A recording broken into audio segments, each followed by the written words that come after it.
Jæja, þá kem ég nú hérna með kaffisopann. Já. Svona, já. Svo þú ert ættuð úr Húnavatnssýslunni, já. Já. Ég aldrei fór það nú svo að strákurinn minn næði sér nú ekki kvenmann. Og það húnvetning. Já.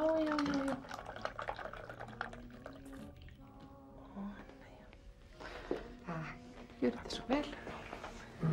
Jæja.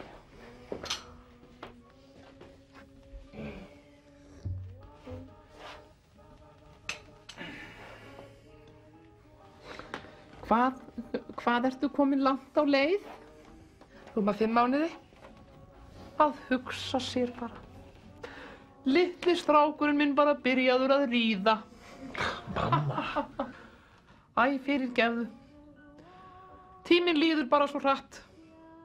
Ég var nú á svipuðum aldri á þig þegar ég byrjaði.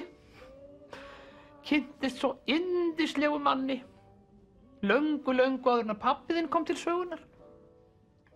Þá kunnu menn sig.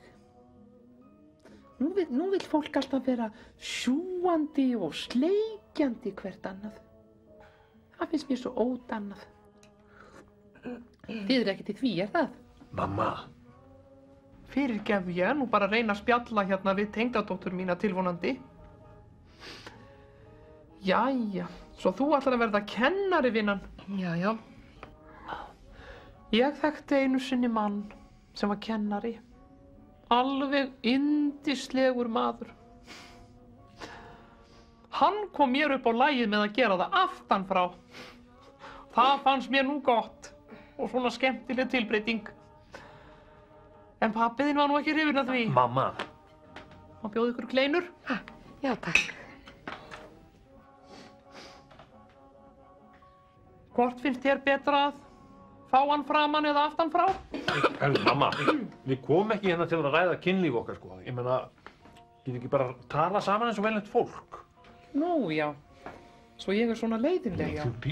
Mamma, þú hlýtur að skilja það. Við höfum engan áhuga að vita hvernig kynlífið þú lifir eða lifðir eða... Nei, enda hefur það ekki verið neitt upp á síðkasti, skal ég segja þér. Og ekki var hann pabbi þinn nú beint 4 úr síðustu árin. Það eitthvað annað en þið 2, sem hoppið og skottist allt eins og 2 kanínur og unnið ykkur aldrei hvíldar. Já, fyrirgefðu. Ég var að lesa svo skemmtilega grein í blaði hér daginn.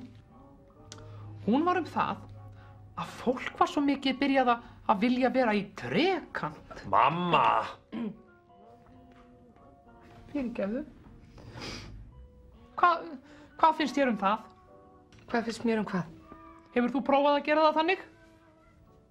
Nei, reyndar ekki. Nei, en það finnst manni það nú einkennilegt. Það nú allt annað mál með leðurólar og handjárn og slíkt. Það nú bara gaman. Hann pabbiðinn var svo hrifinn af slíku. Það var nú hálfgerður impotant. En ef ég sveiflaði framan í hann handjárnum og fór í leðurbrjóstahöld og gummibrækur, þá lifnaði nú yfir honum. Þá fór hann bara á hnén og fór að gelta bara eins og hvolpur. Mamma, ég nenni þess ekki lengur. Við bara þurfum ekki að sitja hérna og hlusta á einhverja klámsögur bara. Vertu blessuð, mamma mín, og þakka fyrir kaffi. Já, það þarf að drífa sig heima að ríða, sjúga og sleikja, það það sem það vill. Vertu blessuð og þakka þér fyrir viðkynninguna. Já, viltu ekki drífa þig og eftir og fara að ríða?